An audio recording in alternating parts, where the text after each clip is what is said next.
বাংলা বাণিজ্যিক ছবির প্রথম সারির সফল অভিনেত্রী পায়েল সরকার। প্রেম আমার, লেছক্কা থেকে বোঝে না সে বোঝে নার মতো একের পর এক হিট ছবি তিনি উপহার দিয়েছেন দর্শকদের। দেব থেকে সোহম তাকে দেখা গিয়েছে প্রথম সারির নায়কদের সঙ্গে, তবে ব্যক্তিগত জীবনে এখনও সিঙ্গেল অভিনেত্রী।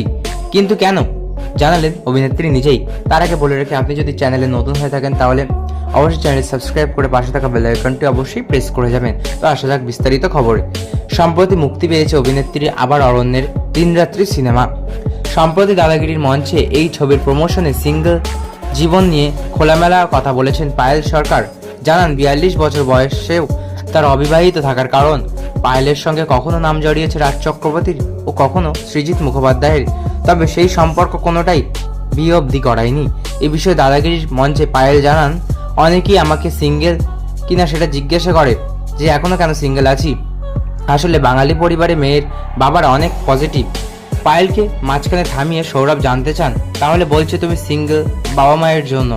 সম্প্রতি জানিয়েছে অভিনেত্রী যোগ করেন, যেমন মনের মতো ছেলে খুঁজে পাওয়া কঠিন, তার চেয়েও বেশি কঠিন বাবা মায়ের মনের মতো ছেলে খুঁজে পাওয়া।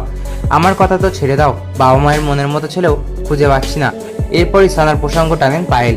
সৌরভের কোটে বল ঠেলে বলেন, ধরো সানা বড় হচ্ছে, ও যদি তোমার সামনে এসে বলে ও কাউকে ভালোবাসে, ওটা ওর বয়ফ্রেন্ড, দেখবে তোমার পৃথিবীটা কেমন উল্টোপাল্টা হয়ে যাবে।